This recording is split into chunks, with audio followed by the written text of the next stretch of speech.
Research reveals the alarming fact that far too many of our boys and girls are being victimized by sexual abuse.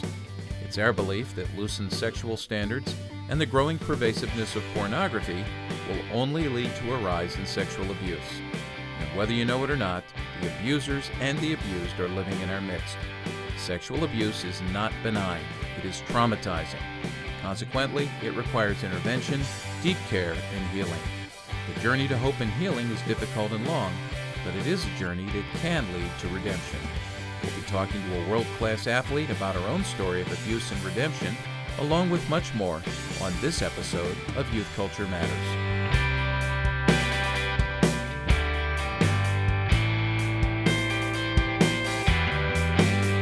From the Center for Parent-Youth Understanding, this is Youth Culture Matters. If you're a parent, youth worker, educator, counselor, grandparent, or anyone else who cares about kids, we're glad you've joined us for this practical, informative, and hope-filled podcast. This is a place where together we talk and think Christianly about the rapidly changing world of today's children, teens, and young adults.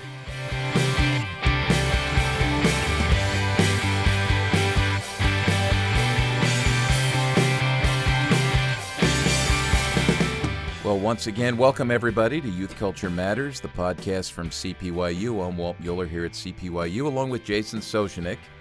Jason, greetings. Heidi ho, good to see you. Happy podcast, right? A happy podcast, indeed. Yep. Hey, we're going to have a great conversation today, Jason and I are, with the guest that we have in the studio with us here. Denise Gater has a story to tell us about growing up with some difficulty in the midst of great achievements and success in athletics, and how that's affected her over the years. And it's really a story of hope and healing and redemption that's quite compelling. So if you're a parent or someone who works with kids or a counselor, this will give you some great insight into many of the difficulties that our kids are facing. We'll get to that in a while. I'll say welcome to Kenton and Chris Wagner, Kenton Hawk, who are here in the studio with us, running everything. How are you guys doing? Doing good. Yeah, Kenton. Solid. Now you see, this is what's confusing to me. He just pulled a pop culture word from I remember that from the '70s, from my own adolescence. Did you talk like that, Jason? Solid? Well, no, solid was not a part of the vocabulary. That was way back, yeah. Rad, tubular. Well, that's right. That's 80s. That's 80s. Yeah. And then, 90s. So Kenton the Millennial says solid, which I don't know whether to be excited about that or scared about that. Scared, yeah, probably, because we continue, the saga continues of trying to throw names at him from pop culture, iconic names from pop culture. Granted, 40, 50 years ago maybe. But he's, we'll say, Kent, have you ever heard of? And then your standard answer is, after a pause, you go, I've heard the name before. Yeah, I've heard the name before. Or I think so. Yeah. That's right. I think so. And then you say solid, which just ruins the whole thing. It puts a crack in the armor of your ignorance. Maybe. And now my focus is just not on what you're used to. Okay, all right. So you're a student of old lingo. Right. Awesome. You're hip to the jive. I love it, Ken. Hey, do you guys have a question or quiz for us? What do you got today? Sure. We'll follow up our question from the last episode. You guys told us what your favorite subjects in high school were.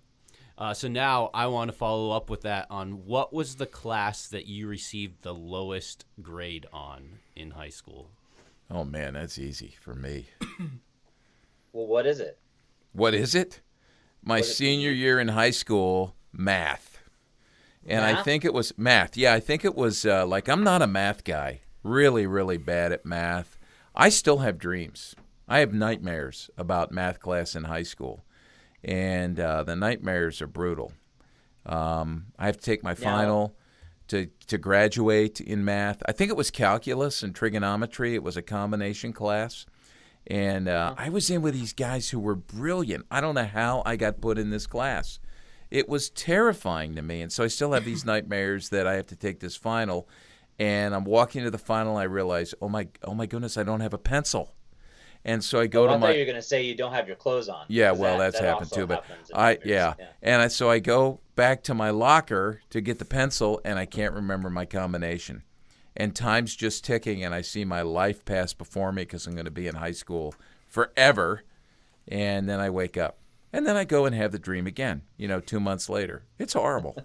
I've had it Are you recurring doing several times. calculations as you're trying to get in? You're like, Well, here's if the I thing. don't get this, then I'm not. In 5 years, I'm not going to be able to. Is that what's happening? Here's the thing.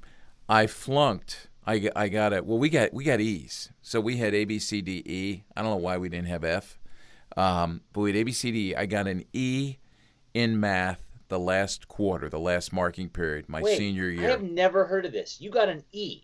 Yeah, Like, an E in math. E was equivalent to an F. Yeah.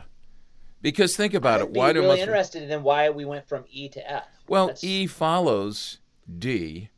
You may have to consult your grammar textbook. I understand. E Wow. follows Thank D, you but for- we go A, it's B, not like C, I D. don't have a We 3-year-old go that's A, B, learning C, the D, alphabet. and then we skip the E and go to the F, and probably because F means what? Fail.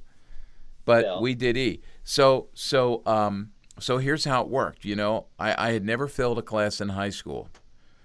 Came close, never failed.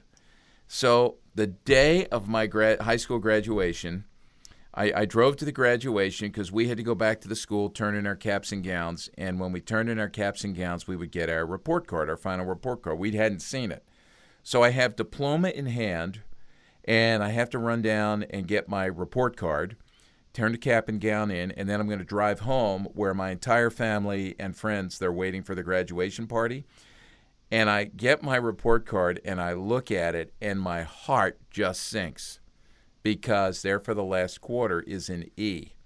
However, I passed the course for the year because, if I remember right, 3 D's and an E average to a D minus, so you pass.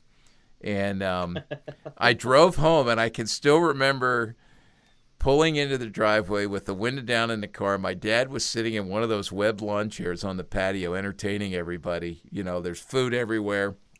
I pull in, and my dad, I think he yelled something like, "Hey, it's the graduate, happy graduation." And I held up my little report card, computer generated, I think, it was printed out, between my two fingers before I get out of the car. And I look over and I go, "Hey, I flunked math. And it doesn't matter. You can't do anything about it." And he got this look on his face like, "My son flunked math. You're going to, And then all of a sudden he realized, well, it doesn't matter. I graduated. On to the next part of my life. And, yeah, math. I'll tell you, hands down math. Wow. Boom. No argument there. If you're still bad at math, Kenton and I would like to talk to you about raises later on today. Right. Yeah. Well, because I could make that work in either direction. Right? Wow. That's true. Yeah, Wow. yeah, it could That go was in either quick. direction. I like that. Yeah, I like yeah. that. I do know subtraction. Wow. Wow. I do know subtraction. I have to think about this. Honestly, it'd probably be math. Yeah. Math I would have was thought just never my subject. Really? Oh, What were would you? gonna say? Well, what would you have guessed for me? What would you have guessed for me? I don't know. I wanted to say PE just to be. Oh funny, yeah, that's but- funny. Yeah, yeah. But Well, that goes along with what I thought for you, but I was dead serious. I thought it'd be speech. it could be. Yeah. You never know. It's interesting. I got a communications degree, but I don't always feel like I do a good job at it. Yeah. But anyways. Pause on purpose. Kenton, worst high school subject? Probably history, History. Okay. Well, which maybe makes that explains some things. Yeah, that probably does. Pop culture history. Yeah. Yeah. Did you like math? Oh, I loved math. Yeah. Okay. Math and science were fun. Oh, sicko. Yeah, English that's- wasn't bad. Doesn't show in my writing, but it wasn't bad. Yeah. Chris, I know it wasn't math for you. No. Because you went to college to be a statistics major. That's correct. Yeah. Yeah, I only got 1 C in high school, and that Really? was That was ninth- your best grade the whole time Yeah. through high school? I am. That's one way to think of it. Okay, all right. And See, I know what you're doing here. This is a brag, No, and I had to level you out there. no, that's fair. Yeah. No, my only C was in 9th grade. It was just one of the 9-week marking periods. Is in 9th grade biology. Okay. Ninth grade biology. Science in general, I did okay with. Biology was not a good subject for me. Was there any dissections taking place in ninth grade biology? I think the teacher had her knee in a jar. What? What? She had her knee replaced, and I'm pretty sure she kept the old one in a jar, but that was about the only dissection of any kind that I remember.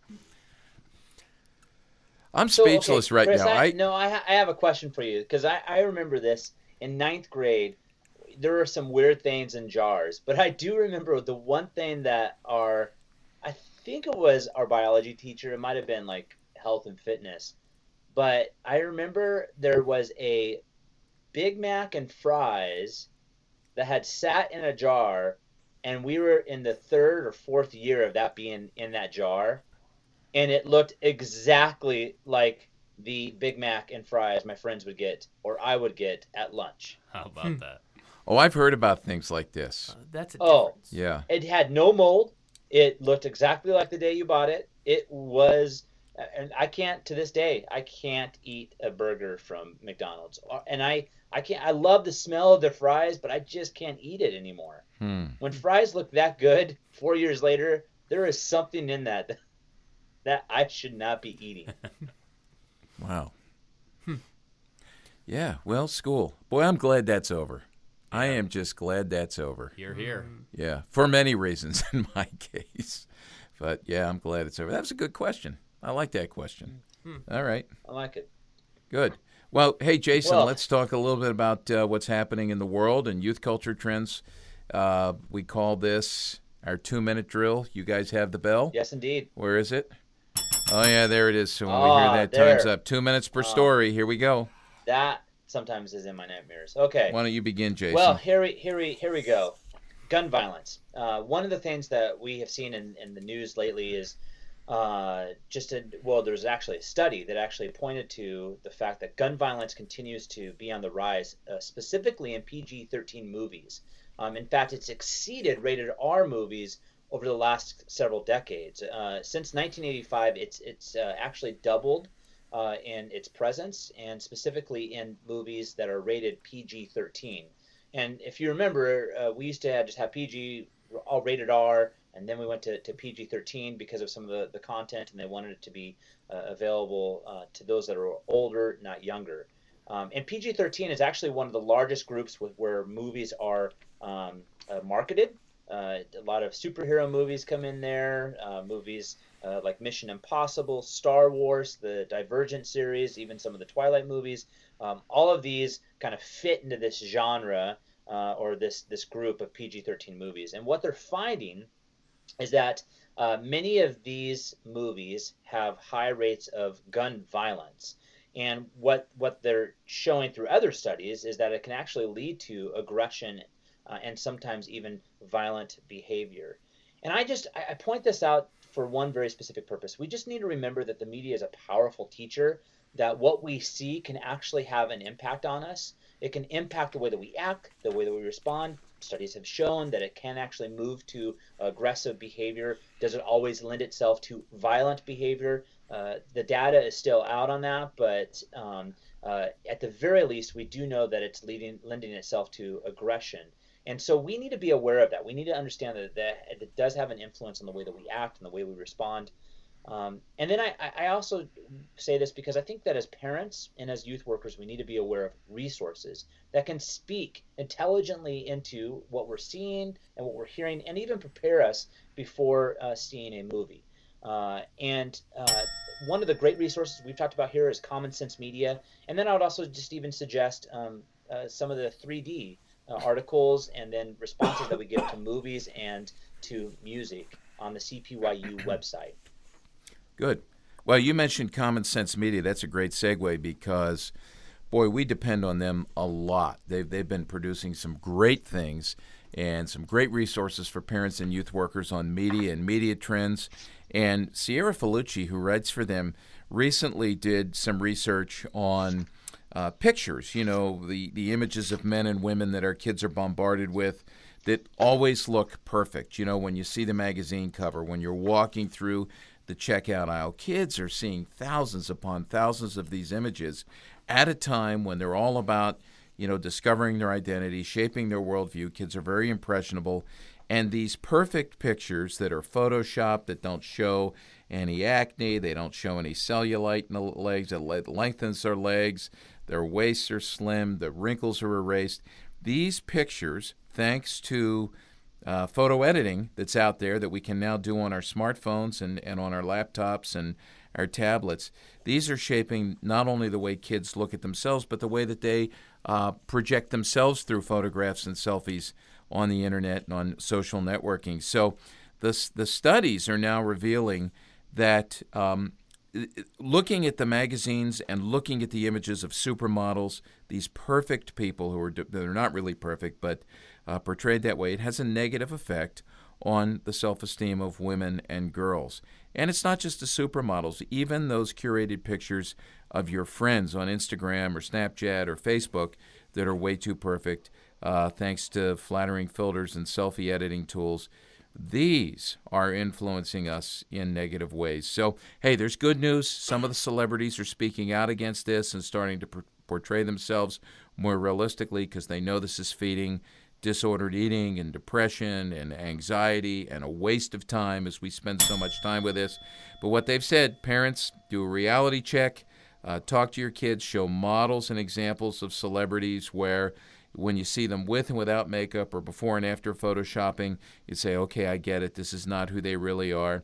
Play the game, spot the Photoshop. Do you see an ad that's been retouched? And then finally, connect the dots. Look at how these crazy images that are just fabricated are marketing certain products and talk about how these things are being used to manipulate us. So just be aware of this. It's affecting us and it's affecting our kids. Well, the other thing that thinking of celebrity and some of its influence, I don't know if you've heard recently, but Russell Wilson and Ciara got married. And one of the decisions that they had made was actually to wait. And there was actually an article on this. I know that was in USA Today, and then it was reported in several other news outlets, specifically based upon an article that she had done in Cosmopolitan, I think in Australia. But one of the things that I just really thought was interesting about this, and this happens a lot, is a lot of Christians, we grab a hold or we gravitate towards stories like Russell Wilson and Ciara choosing to wait.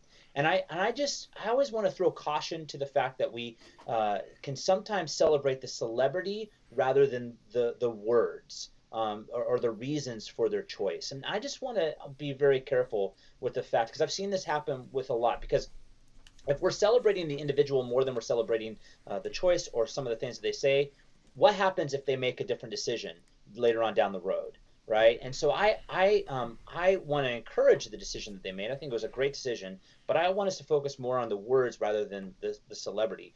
Something that Ciara had actually said was, I really believe that when you focus on a friendship, you have the opportunity to build a strong foundation for a relationship. And she's talking in reference to her decision to wait and building a friendship and not allowing the physical to get involved. And once you know you're really great friends and what we call equally yoked, it's where we share same values and same outlook on life. It changes the paradigm. It allows for the relationship to be in a totally different sphere. So I think that's really important that we can focus on some of these things that are said and focus on the words, celebrating what led them to make that decision rather than just celebrating them as individuals that have made this choice. Because as we all know, we make mistakes. Yeah. And the other thing I love about this is it wasn't Ciara that led the charge on this. It was Russell Wilson. And typically around issues of abstinence, it's not the male that is the one that's leading the charge. And I do think that these are the things that we can point out, not just pointing to the celebrity, pointing to the reasons why. Oh, another segue, Russell Wilson in sports. Of course, you are a Seahawks fan, right? Are you a Seahawks fan? I'm a Bears fan. Oh, that's right. Chicago's everything. Distant second is the Seahawks. Yeah. I do enjoy the Seahawks, but Bears first, Chicago. Well, let's talk about sports, and let's talk specifically about youth sports. I bring that up a lot. We caution about injury. Certainly a lot of work's being done now on concussions in kids and youth football and other high-impact sports. But let's talk in general about youth sports specialization and some new research from the Sports and Fitness Industry Association's annual report on athletic participation, which was released in December of last year, says that in 2015, more than 28.5 million children ages 6 to 17 played a team sport. That was in 2015, and that's up nearly 3 million from 2013 and up 2 million from 2014. However, the difference now is that the average number of sports played by those kids is dropping from just a little, 2.09 sports on average in 2013 to 2.01 in 2014 to 1.89. Now it's under 2 in 2015. And the peak age for participation, according to the survey, is age 12. Well, what's happening? You've got kids playing fewer sports. So, your son, my daughter, your daughter, they're not playing as many sports as they used to. They're specializing more often than not in one sport now. That's the trend. And so we have to watch this. I think we need to be concerned, ask why, and what is the result of that. We know that 70% of kids burn out and drop out of youth sports by the age of 13. I wonder if specialization is burning them out, that there's not enough variety and that they're spending way too much time and feeling way too much pressure on that one sport. Speaking of pressure, vicarious living. You've got parents who want their kids to excel, and so they push them into one sport. This is not every parent, but they push them into one sport, and the kids burn out because their parents are living vicariously through them. And who wants that? My parents' value and worth shouldn't be based on how well or how bad I do in the sport. I think there's some narrowness involved. It's more about high achievement rather than well-rounded fun and enjoying it. And I'm just going to say this. Kudos to the coaches who are pushing for multiple sports, because many coaches are saying, hey, look, you're playing football, that's it. My son's high school football coach, years ago, I loved the way he just pushed multiple sports.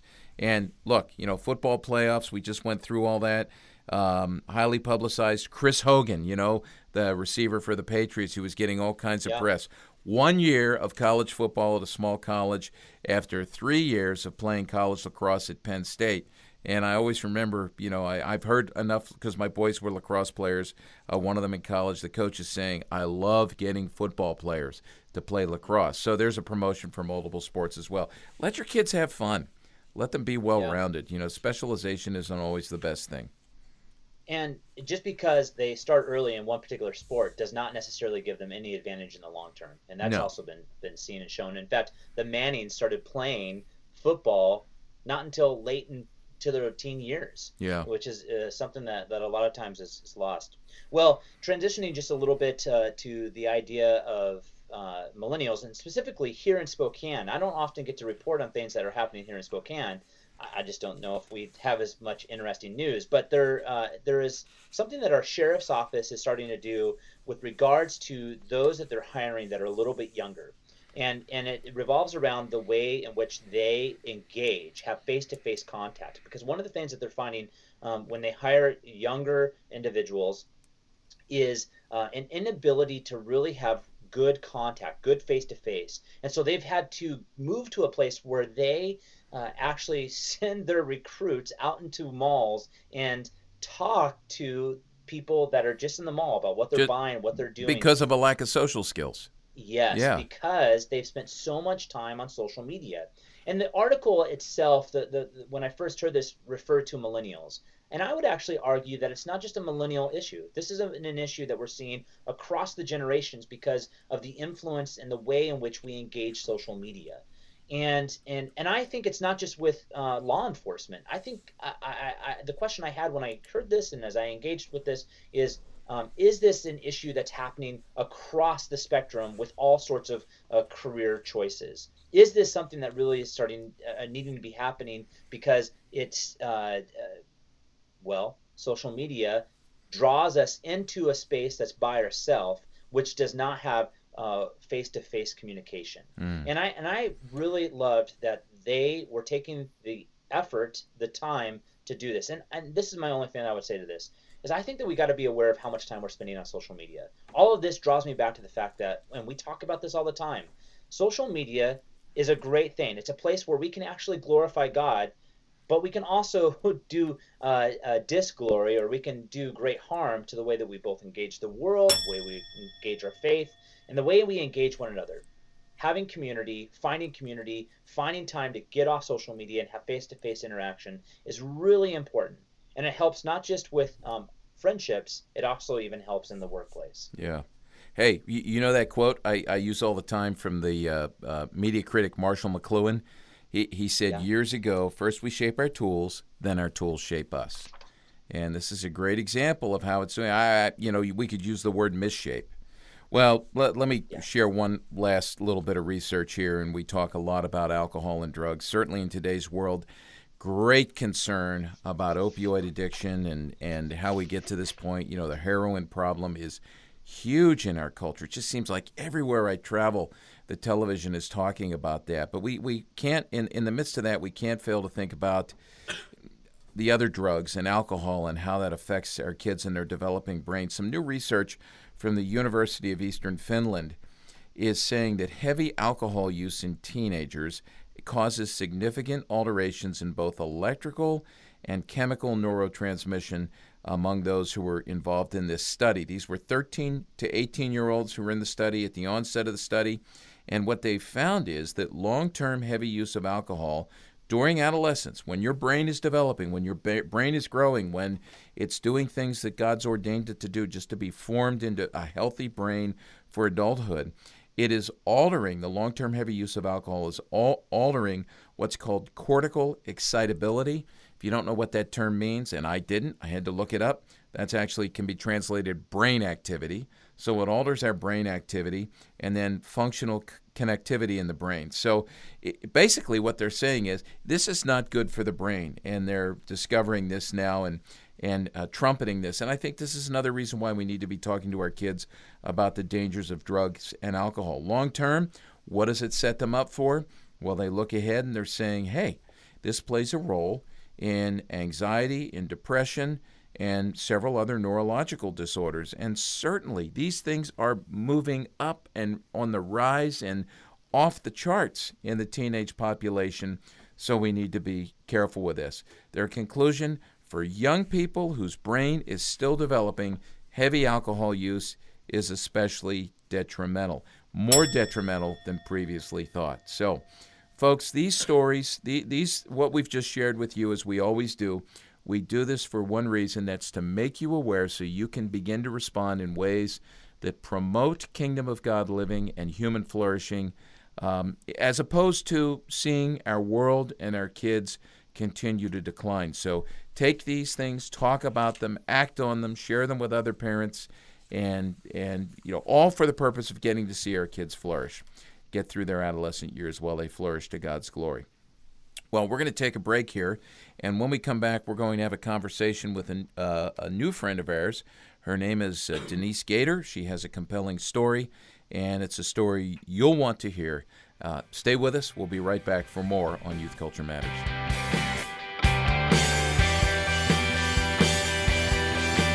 Here at CPYU, we're taking steps to help parents, youth workers, educators, and anyone else who cares about kids help the kids they know and love navigate the difficult issues of life. We've put together a one-day training seminar called Tackling the Tough Stuff that we can bring to your community.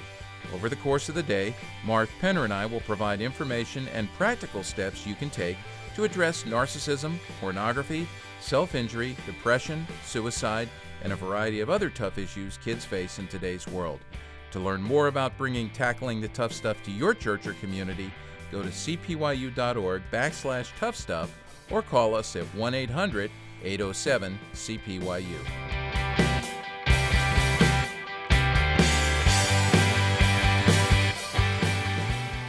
Well, welcome back, everybody, to this episode of Youth Culture Matters. Jason, I am pretty excited about the conversation we're going to have today because I know you and I both love stories, and we love stories of people, stories that make a turn for the better, stories where the narrative that the culture tries to throw at us is suddenly shifted by the miraculous, wonderful narrative of God's story and redemption. And we hear far too many stories, we talk about far too many stories on here that are stories of brokenness that we pray for redemption. But this one we're going to hear today is about brokenness and redemption that comes through Christ. So This will be a good conversation, and we're going to talk about some issues that matter that youth workers and parents need to be aware of. So we're welcoming Denise Gater. Lisa and I have gotten to know just a little bit over the last few months through a mutual friend, Denise and her husband, David. Denise, by training, is an exercise physiologist and a strength coach, which means that probably every one of us in this room right now could make great use of her services. Desperately needed, huh? And then also, and this is kind of interesting, this is going to play into her story, rather fascinating. She's also a diving coach. So she'll talk a little bit about that. So Denise, welcome. Thank you. Thanks for being here. So, and we just found out that both you and Jason went to the University of Arizona, which is kind of funny. And as we were chatting beforehand, you both, what was it, Jason? What was the street? We lived right off of Speedway. Okay. In good old Euclid. Tucson, Arizona. Euclid, yeah, in Euclid. Yeah. So. And I jokingly said, well, isn't it going to be funny if you were in the same house? So we may still find that out. Who knows? Different times, same house. But Denise, thanks for being here. Tell us just a little bit of your background, because I found that fascinating. Just some of your achievements, the giftedness God's given to you over the course of your life. That's part of this story. Yes. Well, I grew up in a very active family. My dad did not like us watching TV on Saturday morning, so he took us to the Y, and we were involved in all kinds of sports, swimming, diving, gymnastics, ballet, those kinds of sports, and we loved them. So I was especially, good at the gymnastics and diving, and I had the coaches kind of pulling at me. I needed to make a decision by age 13 or they were going to pull me apart. So I specialized more in diving. And my sister, I'm one of 5 children. And we each kind of specialized in something different. So diving was a big part of my life growing up. Gymnastics first, and then I started diving at about age 9. And it ended up getting a full ride to University of Texas, which was one of the top schools to go to for swimming or diving, and had a fabulous coach. And I did suffer through some physical disability and injuries along the way that were very difficult to work through, because diving was everything in my life. It was my God. I didn't believe in Jesus at that time. And so when I had an injury, it was pretty devastating to me to have to stop, because I wanted to go away to college and make the Olympic team. Those were my dreams. And so God worked in and out of my life through physical injury, I think. The hardest times were when he worked. There was the deepest spiritual work that went on, from coming to know him to beginning to follow him, to him eventually healing me. So I dove in college, and I did win the collegiate nationals, which is now NCAA's. So when you say, like every little kid you talk to says, when I grow up, I want to be in the Olympics, or I want to be a professional baseball player. This was a reality for you. It was my dream. You were very close to this. Absolutely. It was realistic. It was within reach. Yep. At 13, I won the age group nationals and world championships. 14, same thing. And then I had got chondromalacia in my knees and had to quit diving. And so I thought I'd lost my dream. And yet during that time that I was away for a year and a half, couldn't do anything. Walking up steps was very painful. I got pretty depressed. That was, there were other things. How old are you now? I'm at 15. Yeah. I had to stop diving, and I was depressed because of that. Also was depressed because my coach had sexually abused me from age 9 through 15. So that was all hidden, and there was a lot of shame in my heart, and I was very empty and withdrawn at that point. So anyway, I I'm getting ahead of myself, I think. Well, let me ask you a question about that, because one of the things we talk about here, this is just an aside, is that, like right now, anxiety and depression are the number 1 and 2 healthcare concerns on the university campus. Yeah. And a lot of what is behind that is the pressure to achieve, the busyness that we have. And it sounds like in your life then, you had, and this was in the 1980s? Yeah, 85, I was 15. Yeah. So in the 80s, you're feeling the pressure. Absolutely. You're getting, did you feel you were being pushed? Not, my parents didn't really push me, although I was in a family of high achievers, very high achievers.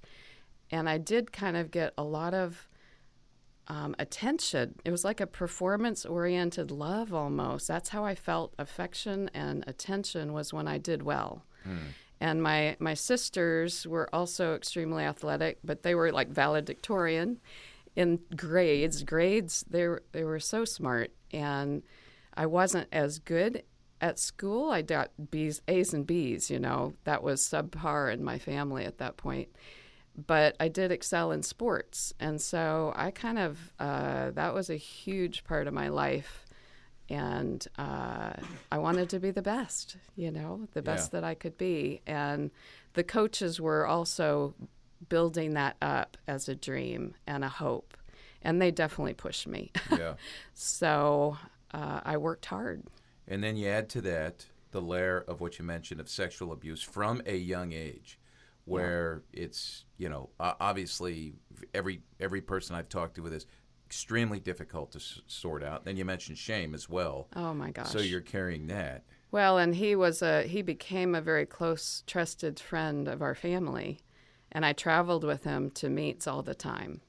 So he had complete control of me, really, and I was with him a lot. Yeah. So I never even knew, the sad part, I still have sadness, never even knew that telling my parents was an option.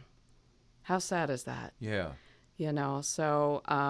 Can you just unpack that a little bit? Because, we've had Diane Langberg on here to talk about trauma, and which is what you were experiencing, and the trauma that comes from sexual abuse, and the inability of young people to tell older people what's happening. If we haven't been through it, we don't get that. Yeah. And you scratch your head and you go, well, why not? It was not talked about, and in some ways, I think it was my parents' generation. Anything sexual was hush hush, it almost seemed shameful to talk about it. It just was not talked about. And my parents, I love them. They're amazing. I don't blame them, but they didn't ask me questions. Yeah. And because there were 5 children, my mom couldn't come to everything. They had, so the coach was pretty much the chaperone of all the kids. A lot of times he would just pile in his truck and go. And so it would have been nice to have, a parent or two involved as well to set up rooms and those kinds of things. But there was no accountability, no questioning. And he was very deceptive and very good at it. So, which is a story we hear all the time. Oh, yeah. Very good at grooming, very good at... Oh, yeah. Yeah. And so, we had our little secret, and he, anyway. Yeah. I was sort of like teacher's pet, yeah. So there was part of that I enjoyed the extra attention. Feels weird to talk about it now like that. Yeah. But at first, and half the first couple of years, I didn't even know hardly what was going on.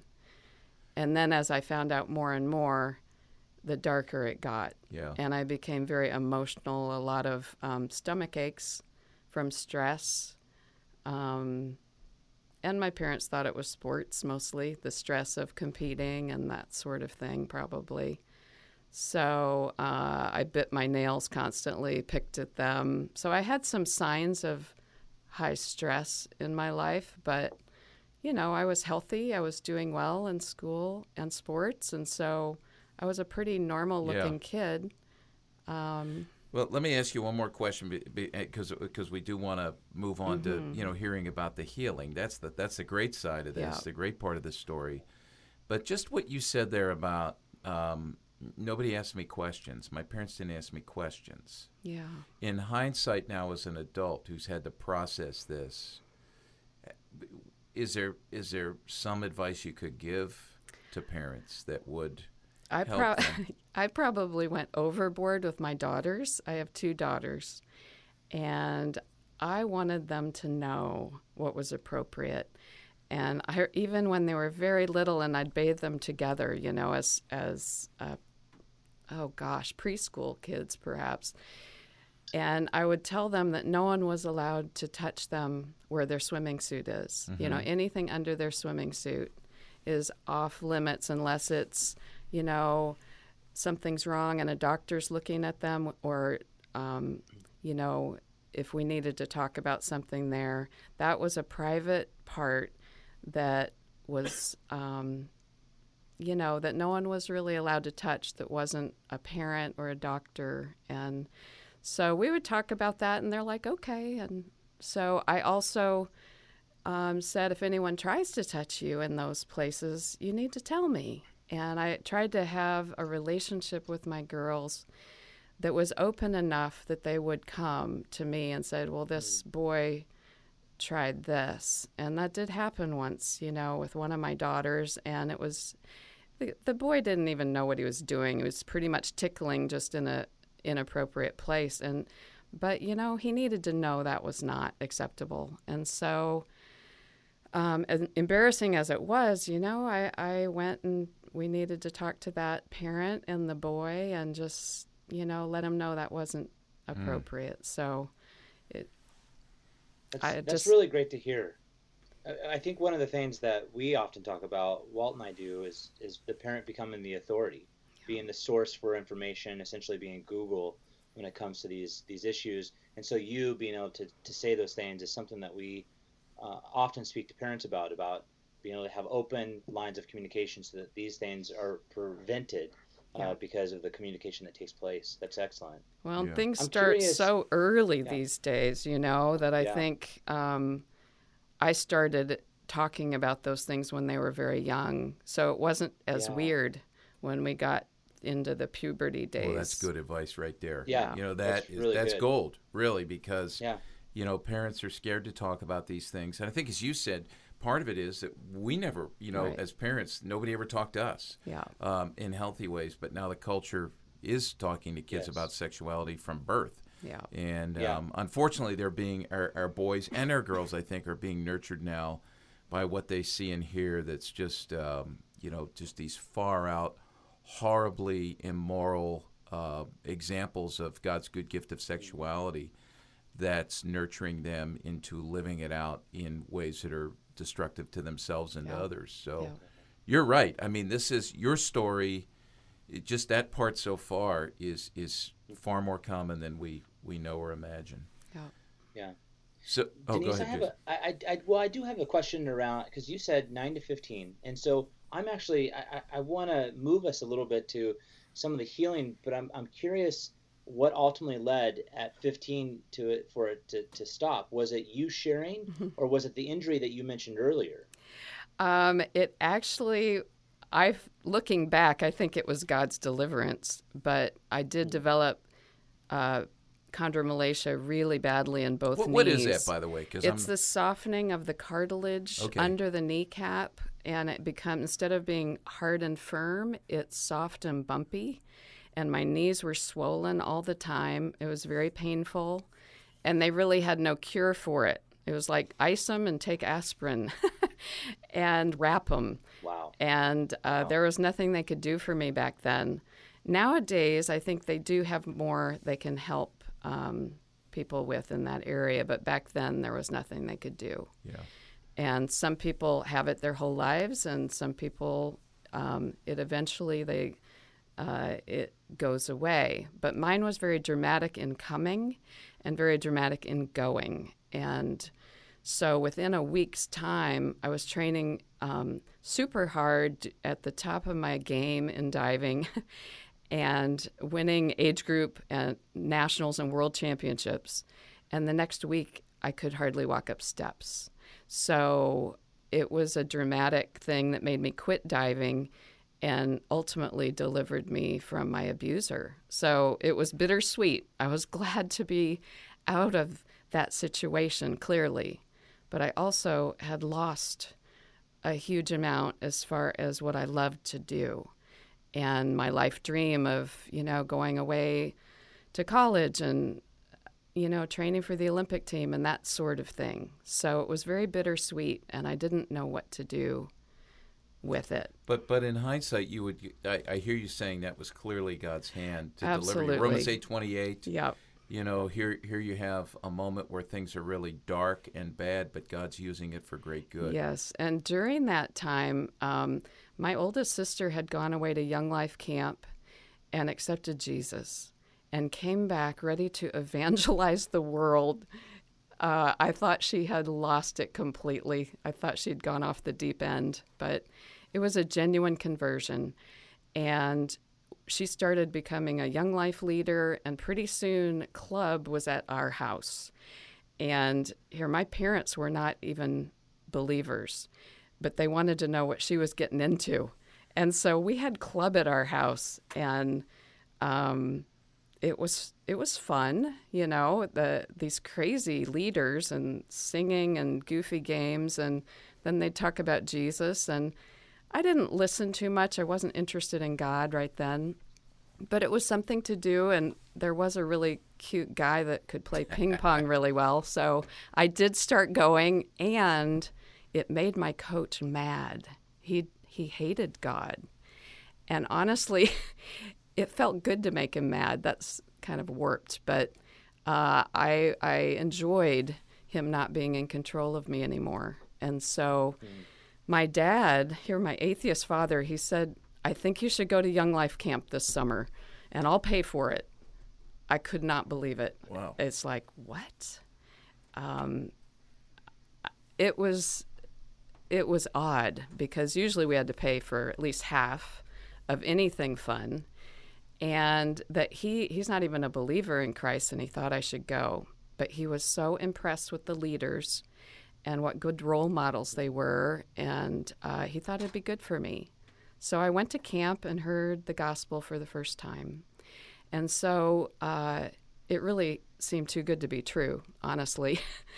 But I remember praying up there, wow, if you are real, I want to know you. Please show me you're real. And came back to Arizona, and within a very short time, I'm guessing about 2 weeks, the swelling in my knees went down, the pain went away. I was completely healed of knee pain, and I began diving again. And in that year and a half off, the University of Arizona had hired an Olympic diving coach. They had built platforms. He welcomed me on his team with open arms, and God gave me my sport and my dream back, and my knees and my body back. And it's like, here. And I knew it was him. So that was my deliverance. And then I began diving again and got to go to University of Texas, and able to win the Pan American Games there, which was pretty awesome memory. And I did have a huge back injury at a motorcycle accident 1 month before Olympic trials, and lost my Olympic dream. But in that break, a year and a half as well, I decided, well, I might as well go to Young Life Camp and be work on summer staff.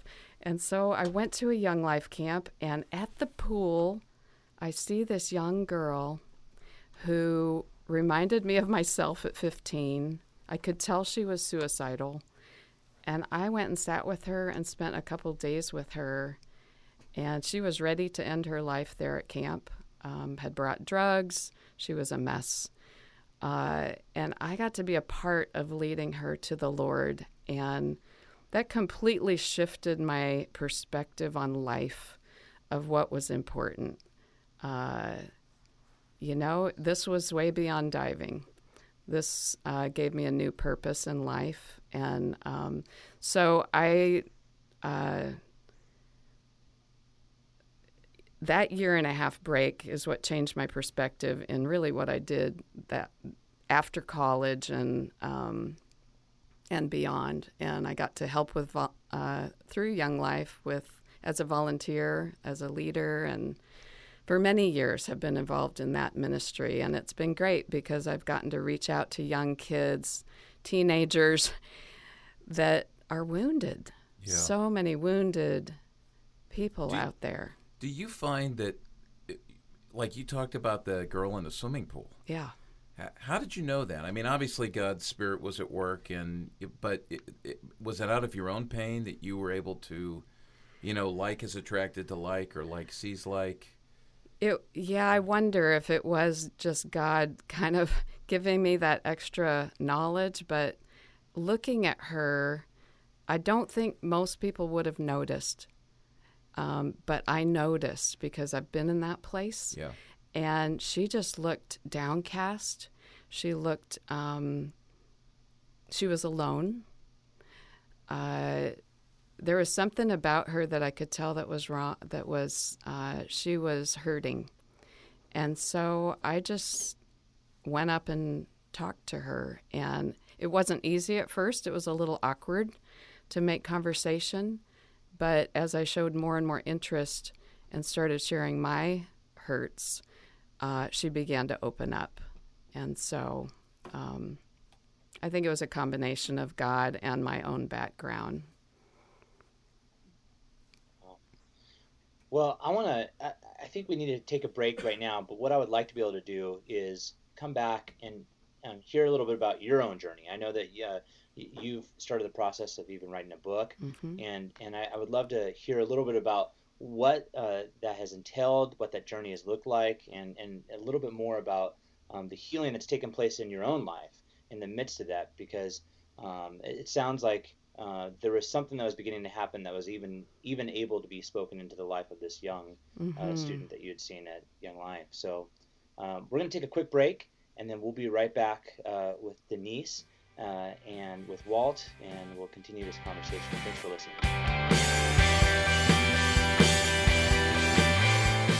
In an effort to help you help the kids you know and love navigate the difficult landscape of the emerging digital frontier to the glory of God, we've launched a Digital Kids Initiative here at CPYU. Thanks to a generous grant from a company called DAS, you can access our Digital Kids Initiative and a growing number of free resources and downloads by visiting the website at digitalkidsinitiative.com. This is one more way that we're helping you lead your kids to live lives where their faith in God is integrated into the growing amount of time they're spending with social media and technology.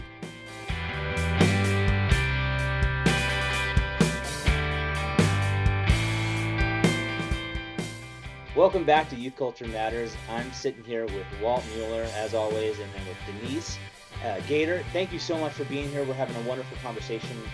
She's sharing a little bit about her story, and if you listen to the first part of this podcast, you would have heard that. If not, please make sure you listen. But I know that Walt, you have a question. Yeah, I'm intrigued. I can't move on until I get these questions answered, because I'm sitting here and I'm listening to Denise tell her story. And every time she talks about diving, and by the way, she was a world-class diver and a diving coach. So now I'm intrigued because I'm terribly scared of heights. And even if I get to jump into something soft or squishy, it still scares me. So you were talking about platform diving? Yeah. How high? What's the highest you've ever jumped from? Well, the 10-meter platform is about 33 feet above the water. So that's what they do in the Olympics. Yep. And I've done some cliff diving, and I don't really know how high that was, but 10 meters is too high. Plenty high for me. I did bungee jump at 43 meters, though. Bungee dive. Yeah. Just last year. So wow. That was pretty awesome. When you did when you did that bungee dive, Yeah. did you do some of the flips and They acrobats? actually wouldn't let me at this particular one because I hate jumping off platform. You get that elevator feeling in your belly and you want to pee. I mean, it's awful. I hate that. Yeah. But doing a dive or a flip or a twist, you don't feel that. Yeah. And so I just wanted to do a simple dive Yeah. off the bungee, and they'll let you do a swan dive, like a front dive. And I thought, well, can I do at least an inward dive or a front dive half twist or something? And they said, no. I go, well, what happens if I do twist? Oh, well, it'll just pull you back into place. So that was my go-ahead that, okay, I'm doing a little twist in there. And it was great fun. Do you remember the first time you dove off a platform that high? Is there a memory of that? How old were you? Well, I did the lower level platforms as an age group diver. So I did the 7.5 meter and the 5 meter. And I was a pretty strong diver, so I actually could do a higher degree of difficulty dive on those lower levels than the gals who went up top. And so I did very well on those lower levels. I did not really particularly like the 10 meter, and I didn't start working on my full list up there until I was in college. And so, every dive up there for me was frightening. Yeah, that was my next question. The key is don't look down. If you look down, it'll paralyze you. You've got to focus on the task at hand and think about one or two cue words or motions to make that dive successful. And then you just do it. You don't wait. You just do it. What makes a dive off the 10-meter platform successful? Is it the same definition as like a plane landing? Anytime it lands, that's successful when you're safe and you can walk away from it. Is that? Well, vertical is nice. You know. I can imagine. Well, I can't imagine what horizontal would feel like, but that's got to hurt. Well, and if you don't hold tight, you can dislocate your shoulder. You can pull your neck really bad. So you do have to really hold your body tight. Yeah. And in the right position, or you can get hurt. So wow. We learned to respect the platform. Yeah. I dove off of something high one time, Jason. And it was feet first. It was, Chris would know, the Youghiogheny River. You know, there's a place called Swimmer's Rock, and then there's a place you can dive, and we had our youth group out there. I was in my 30s, and we pulled over. I strategically stayed in the raft until the peer pressure started. They saw me back behind the bushes. Get up here and jump, get up here. And I couldn't resist. I just couldn't.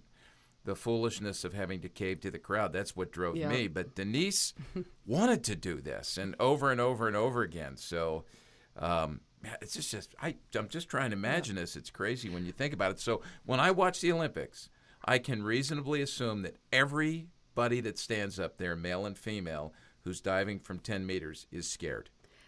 Well, the more you do of it, you do get a confidence about it, that you can do it, you're not going to get hurt. And the coaches definitely teach you progressions on the lower levels so that you feel confident and that you're ready and able to do it. So there's a lot of progression before that happens. But the first time you do anything new, I can guarantee you're a little bit uptight and scared about it. Oh, yeah, I can guarantee I'd be. First and 10th. Okay, so time. When was the last time you dove off a 10-meter platform? Oh, that's a kind of a painful memory. Thanks, Jason. It was 1980 because I was in the middle of deciding, am I going to try to be in the Olympic trials on 3 meter as well as platform? I was trying to perfect my list up there. And I did a 3 1/4 and landed flat on from my ribs down. Thankfully, my face and chest did not get flat on the water, but everything else was completely flat on the water, and I felt like I landed on the cement.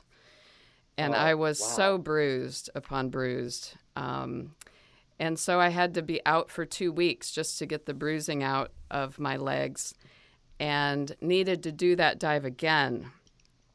I did the exact same thing again.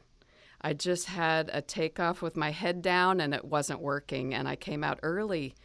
And that was my last dive up there. How Okay, so sad that is was your last that? time. So only clearly I asked 'cause decided not to pursue it after that. So I only asked because I was curious what it would have been like. We out here in Washington in college we used to do a ton of cliff diving, yeah. and I go back out now and I take college students and I show them the cliff and we go off it. But every year I go out there, I feel like it gets higher and higher. And I don't know if it's because as I Yeah. get older and older, that's Yeah. just what happens. If But last year was the last several years have been kind of like more and more scared to jump. So I didn't know if it's the same thing if you were doing platform. Whenever you take a break from platform and go back to it, it always seems so much higher than you remember. And I took my daughters when they were maybe 10 and 12 to University of Texas, and the coach, Matt Scoggins, led us up to the 10 meter. Hey, you want to see what your mom used to dive off of? And we all went up there, and I got up there and went, oh my gosh, what was I doing? What was I thinking? And also as you grow up, I think it becomes a little more insane what we used to do. I think that way. I ask those questions about my entire childhood. I did enjoy it. I mean, that last dive was kind of a bummer because I did have a lot of enjoyment up there. When you're doing it regularly, it somehow doesn't seem as high.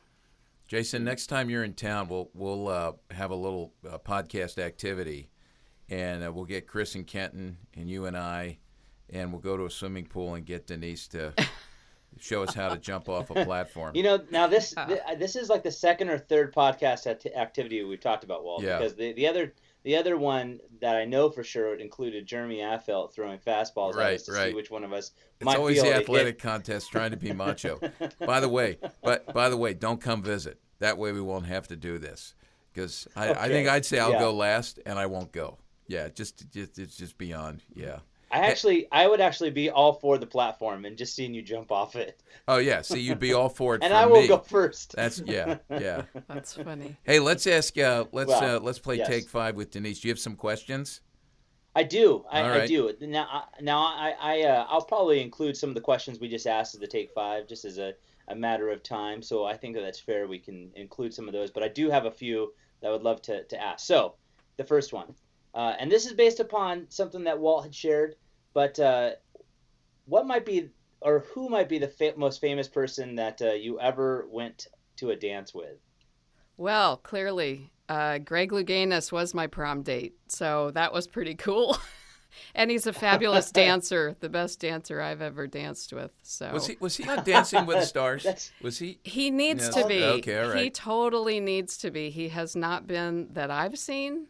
I hope I haven't missed him, but he should be. Wow, we're trying to get Kenton on there. So. He did. We got to dance on American Bandstand together for 6 shows. So that was long ago when we were teenagers. Wow. Please explain to some of our listening audience that might be a little bit younger, American Bandstand. What was that? Oh my gosh! It was. Hold on, wait, stop 1 minute. Kenton, do you know what American Bandstand is? I do not. Oh my gosh! There we go. Here we go. We'll come back to this in another podcast. Yeah. So explain to Kenton. This dance show was on TV. They had a lot of bands in to play fabulous music. It went forever. I don't know how many years it was on. Started 40 in the 50s years or out something. of Philly, yeah. And Dick Clark was the host, and they would just have good dancers on it, dancing to these popular groups that would come in, and it was just fun to watch. Will we be able So to wait, find Dick this Clark on YouTube? didn't. Yeah. What's that now? Well, wait, Dick Clark was not just responsible for New Year's Eve? No, he actually became famous on American Bandstand, I think. Okay. Oh, wow. Okay. It was very popular in my day. Yeah. You know, this was disco time, so. Yeah. Kenton, have you ever heard of Dick Clark? I know that name. That's his standard answer. That's his standard answer. This is we're he working only heard with about it millennials because Mariah Carey brought it up this year. Yeah. Okay, moving on. All right. So, as a diver, spending a lot of time in the pool, I've heard some interesting stories around the food that some individuals eat. A favorite food. What was a favorite food that you would go to when you were at the pool? Oh. Well, I had trouble with my eating, so because I had an eating disorder for 8 years, so I wouldn't have eaten at the pool, honestly. But I know a lot of swimmers who would take like Jell-O. All right, here's something I did as a kid. We would take that packet of Jell-O, which is pure sugar, and just like chug that stuff. It was bizarre, but that's what we did between swimming events. All right, you're connecting with Kenton now. He's over there with Yeah, a big I don't know if that's smile on bizarre. his face. nodding yes with- I think we've all been there at some point. Okay. I think if you were a child of the 70s, 80s, or early 90s, it probably happened at some point. Okay, last one. But what would you say is one of your most favorite diving moments? Oh, Pan American Games, doing my reverse 2.5 and nailing it, and it just, there were only 2 of us from the United States in that event, Janet Ely and myself, and she was an Olympian, and she was my idol as a kid growing up. She just was the best diver. I loved watching her, and we were the 2 in that event. And she missed a dive, and I hit the dive, and I beat her by a couple of points. But we were close friends as well, and it just was a sweet moment. And being on that award stand, the national anthem going up, I mean, that was my Olympic moment. It was beautiful. So I think that was it. Yeah. Oh, that's great. Thanks, Jason. That's incredible. Thanks, Denise, for doing that. Thank you. Yeah. So if you're just tuning in, we're talking to Denise Gater. She's telling her story and just about childhood and some of the difficulties that she encountered, many of which are, she's even mentioning more, very common among our kids today. So it's helpful to hear this, but we want to go a step further. How did God bring you out of this? And you've told us a little bit of your conversion story, but now the road to healing. Yeah. Explain that. Yeah. I had been following Christ and going to church, going to Bible study for about 30 years. And I was growing in the Lord. There was evidence of the fruit of the Spirit in my life. And I was functional and doing well. But something triggered all these traumatic memories from my childhood, from the days of the sexual abuse. And it was so intense that I had to go in for counseling. My husband and I both together went. He went to every appointment with me. And what really took me to counseling was not only were the traumatic memories tormenting me, and I couldn't seem to stuff them anymore like I always had in the past, my husband would try to comfort me, and just touch made my skin crawl. And it was this wave of repulsiveness that just would wash over me. It was horrible. And so I went into counseling to give me a quick fix technique to get my skin under control. I can't handle this. And in a marriage, that's just not cool. So the counselor said, there's good news and bad news, because I had told him my story. And he said, the good news is that recovery is very high. Your chances of recovery is very high. The bad news is it's usually kind of a long, slow, painful process, because you have to go into these memories that are tormenting you and re-experience them. And in that wounded place, cry out to Jesus for healing. And let's just see what he does. And that was probably the last thing in the world I wanted to hear. It was a terrifying thought. But I couldn't continue on with life the way it was going. I was already being tormented by these memories. So it took all the courage that I could muster, as well as getting some of my closest friends to pray for me, to have courage to go into these memories. But I decided to do it. And I had this dramatic experience over the next 3 months that brought such deep inner healing that my whole entire heart has been transformed. The shame that I didn't even know I was carrying was so heavy, and I didn't know that until it was washed away. And I felt pure and clean and beautiful for the first time in my life. And he had given me, through this 3 months, a series of visions in my head. It was like interactive imagery that I was a part of. You know, it was like scripture coming to life, and I was a part of it. And he would come into those memories, and he would say something like, "Don't be afraid." You're talking about Jesus now. Yes, I'm talking about Jesus. And he would say things as he scooped me out of the room where all the sexual abuse had happened. And I was crying out to him, "Where are you? You know, if I seek you with all my heart, you said I'll find you. Where are you?" And at first I couldn't find him. But then he just quietly appeared, and he scooped me out of that room. And he said, "It's not your fault. It always felt like my fault." And he said, "This is not what I intended."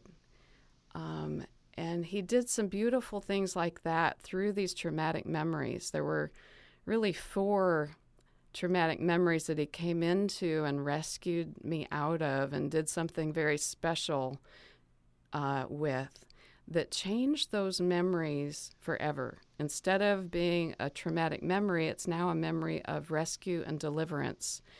And it is beautiful. It is, he redeemed every traumatic memory that I've had. And so I've started to, you know, after this 3 months was over, not only did I want to paint all of these beautiful visions he gave me, so I wouldn't forget them, but I wanted to tell people, because after 30 years of Bible study and being in church, I had no grid for this. I had no idea that he could change my heart like this. And it's like what I knew in my head as being true finally went deep into my innermost being, and it set me free from so many things. Couple of questions. One is, you mentioned shame. Yes. And right after you mentioned that, you made a comment about being, you know, freed up from that. You didn't know how deep that was. Yeah. I have heard shame as shame differentiated from guilt. Guilt is about what we've done. Shame is about who we are. Would you say that was your understanding and what you were freed from? Or I would say that what I experience in what I'm calling in my book the holy shower, yeah, where Jesus' blood essentially, which looked as white as snow, came down and started washing me. And I started feeling pure from the inside out. So it was the shame of the sin that was done to me as a victim, but it also was washing away my sinful responses over the years, because there was shame in some of that as well. So it took care of it all. And it's hard to describe how I felt. I have felt so different since then. My skin doesn't crawl anymore. That went away after that experience as well. So, yeah. And what's come out of this now is, you know, you want to tell people. So, and then you want to retain what happened in your head as, you know, Yes. Jesus came into those things. So you're painting. Yes. And you'd never painted before? Never had taken an art class or a drawing class or a painting class in my life. I really didn't have the interest in it until this experience. And so I did write in a journal everything that was happening along the way, because it was very profound to me. And so I took my journal entries and I started writing them into kind of a chapter book, but it was so incomplete without the visions in there that I kind of just put it on a shelf. Yeah. And gave up, you know, the idea of it just didn't feel right. And so, there's a whole story behind how I got into painting. And I know people can't see it, but you brought one of your paintings. Yeah. And I'm just going to say, I'm looking at it going, you never painted before? It's crazy. It's such a God thing because really, he gave me these images, and it didn't happen the first time that I tried. It was over the years. It took about 7 to 8 years to begin to really get paintings together that I would be willing to share with people because they needed to be closer to what I saw. I didn't want, I want to honor God. And the visions were so beautiful that it's not like I can put a stick figure in my book. So I'm just so excited he gave me the ability and the teaching, and he's totally brought that out of me. I never would have known it was there. It was a gift. Well, the other side is not just the painting, but the writing. So talk about that. You are writing a book. Yes, and so I took that chapter book and inserted these paintings in the book, and it still didn't feel right. And so what I've done now is I started to write some poetry so that I set up with some personal thoughts what was happening in my life as a 45-year-old at the time, going to the counselor and what he asked me and things like that. And then I would put the painting of the first vision that he gave me, and in poetry form, I would explain what my thoughts were while I experienced this vision. So it was like being there in the vision as I saw it and as I experienced it. So I explained that in poetry. And then it moves on into a story really of his redeeming love for me and how it set me free. And what's the title of the book, the working title of it now? It's called Rescued. Yes. Hope for Wounded Hearts. So my hope is that my story would bring hope for other people who are wounded, that they can be healed as well. So, what would you say to, there are going to be individuals that are listening that either are someone that has been abused, raped, or they know someone. I was just recently at a youth ministry where a large majority of its students did not come from homes where either parent was there. Many had sexual abuse as part of their story. So I guess the question is, because you had even said you didn't recognize it was not your fault. And that's something I often hear.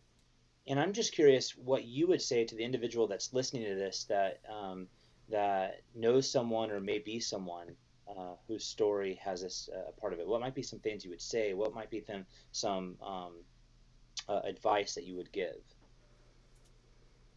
Well, I love to mentor young women or women who have been wounded. That's kind of who I'm drawn to. So I try to point them to Jesus because that's the key to inner healing. It's true that what has been done can't necessarily be changed, but he can change our hearts. And so often these stories, you don't know what to do with them. So you stuff them, you sweep them under the rug, and you try to move on, limp on with the rest of the heart you have left. But he was sent in Isaiah 61, 1-3. It says that he was sent to bind up the brokenhearted, to set the captives free, to comfort those who are in mourning, to give them a crown of beauty instead of ashes, the oil of joy instead of mourning, and the garment of praise instead of a spirit of despair. I mean, he can transform all of those ugly things, those wounds, what's happened. He can heal them, and he can bring purpose and joy out of those ashes. It's a miracle.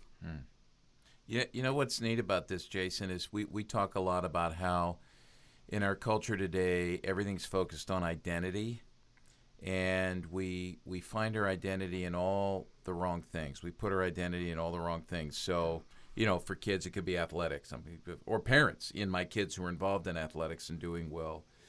or for wounded people, they find their identity in their brokenness. And what you're saying is we find our identity in Christ. Absolutely. And Yes. and that just changes everything. And It does. and boy, I tell you, this is real. This is so good. I have so many questions. I'm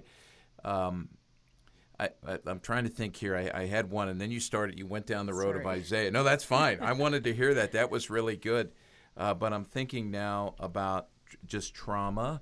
And one of the things you said is through your painting now, through poetry, through writing, through mentoring, through speaking to people about this, you're verbalizing. I mean, God's taking you through this journey and bringing you around. One of the things we've heard from one of our friends here, Rich Van Pelt, who deals with high schoolers and middle schoolers who have experienced trauma, is he says coming out of it, the best thing we can do is let them talk, tell their story, and listen. Yes, there's this verse I start my book out with in Revelation 12:11, and they overcame him by the blood. They're talking about the enemy, Satan.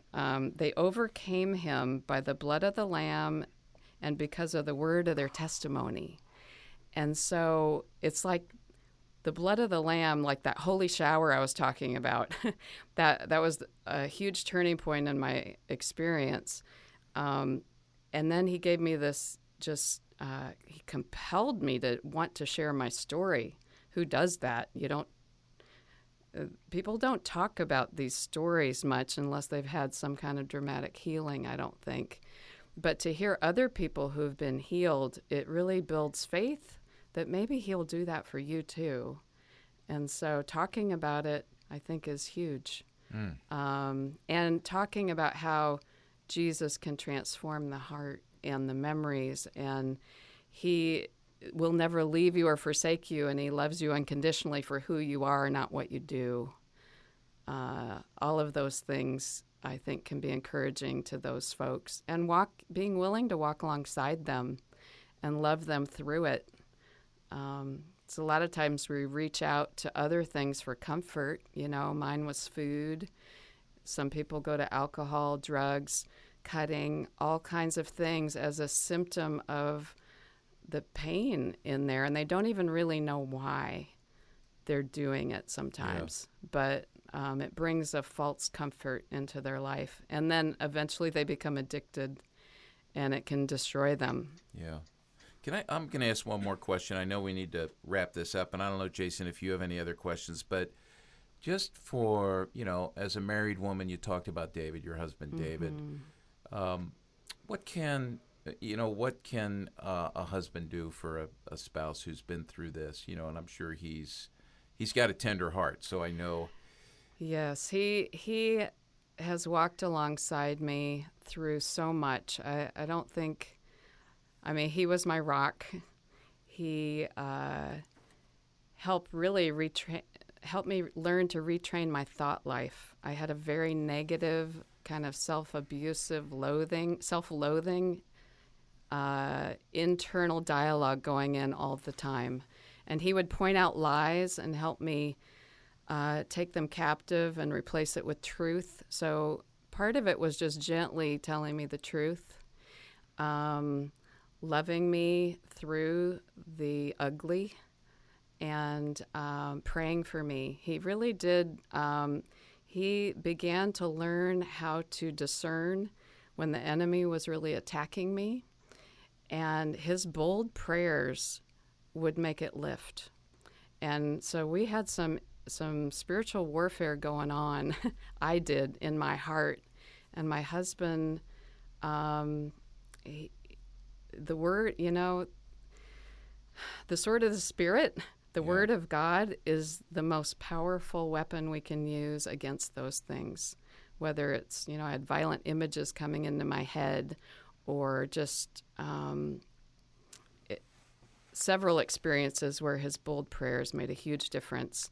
And then being willing to go to all the counseling appointments with me. I think I cried every night for 2 years, for the first 2 years of our marriage. Wow. Because of the eating disorder. And I was a mess. And he was willing to walk through that with me. And it eventually lifted, because of learning to retrain my thought life and getting my focus and my eyes on Jesus instead of myself and my body and food and sports. And so it was a complete shift in my focus. And he really was Jesus with skin on for me and loved me through it. And it has taken a toll in our marriage. You know, it can't help but take somewhat of a toll. But, you know, we are strong, and we're still working through some things. But Jesus is the key to keeping us together, you know, and those who pray together stay together. Mm-hmm. And I believe that. And it's worked for us. Yeah. Oh, I really appreciate your vulnerability and your honesty. Jason, is there anything else you want to ask? Or No, I think the only other, just because of time, I'm hesitant to ask, but it's an important question to ask, and it goes back to what you shared in the first part of our podcast, which was you noticed that young lady at Young Life, and I just wonder what it was that you saw in her, and we talked a little bit about that, but maybe just some things that those that are listening who are either parents or youth workers might want to just be keeping an eye on, watching for. So either things that they say, ways that they act. Yeah. Well, I know the young gals that I am drawn to are those who tend to be a little bit withdrawn and kind of alone. They might even be with people around them, but they're not interacting. Often they look downcast, or they look like they have kind of they have their guard up, like they have their plastic face on. They look good, but there's something that's amiss. And, you know, just to be observant and to watch. And if you have a prompting, I take these nudges from the Holy Spirit very seriously, where if I have this feeling something's not quite right, you know, I want to take an opportunity to go and just, you know, put my arm around them if I know them well enough and just say, are you doing okay? You know, it's just entering into their world. Like, I noticed that you're really quiet tonight. Just wondered how you were doing. And not just like, oh, fine, not, you know, to not accept that kind of an answer, but to try to take it deeper under the surface and say, I'm just wondered if you were okay. And, you know, if you'd like to talk about anything, I'm here for you. And, or is there anything I can pray for you? What area, or if you're struggling with anything, I'd love to pray for you. And I don't think I've ever had anyone decline prayer when I've asked in that way. And they often will open up in that way. Or can we have coffee sometime and talk about it a little bit more? Like getting together one-on-one outside any group situation, I do a lot better one-on-one with people. And where it's a safe place, it's okay if they get emotional.